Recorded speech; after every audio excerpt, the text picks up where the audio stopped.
action is what dominates the sports headlines, but it's what's happening outside the grounds of Melbourne's Australian Open Tennis Championship is what dominates the sports headlines, but it's what's happening outside the grounds of Melbourne's Australian Open Tennis Championship that's exciting Australia's newspapers. Less Grand Slam than Grand Slum, said one last week, referring to the number of people sleeping rough nearby.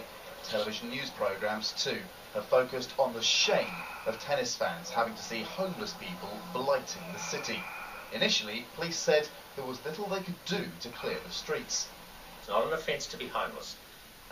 It's not a very good look what's down there at Flinders Street, but it's not an offence to sit or sleep on the street. But under pressure since, politicians have said they will look to change laws so people can be moved on. But even if that happens, it won't solve the underlying issue. People sleeping rough so close to where the Australian Open is taking place has made the issue of homelessness front-page news in Melbourne.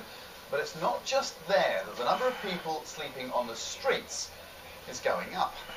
This camp appeared in the heart of Sydney's financial district in mid-December. It offers homeless people cover from the heat and the rain, sandwiches from local shops that are nearing their use-by dates, and even a book-swapping service.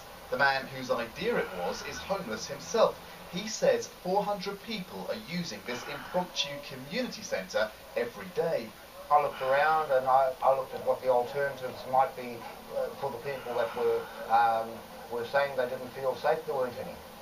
Government figures released this week show more than 279,000 people in Australia received help from homelessness services last year. The numbers of people actually sleeping on city streets rather than in hostels or with friends are much lower. But they are rising. About 250 people in Melbourne, about 500 in Sydney, the most since people started counting. Cost of accommodation and private rent is, you're looking at market rent that takes up 3/4 of someone's income. There is no leadership to do some real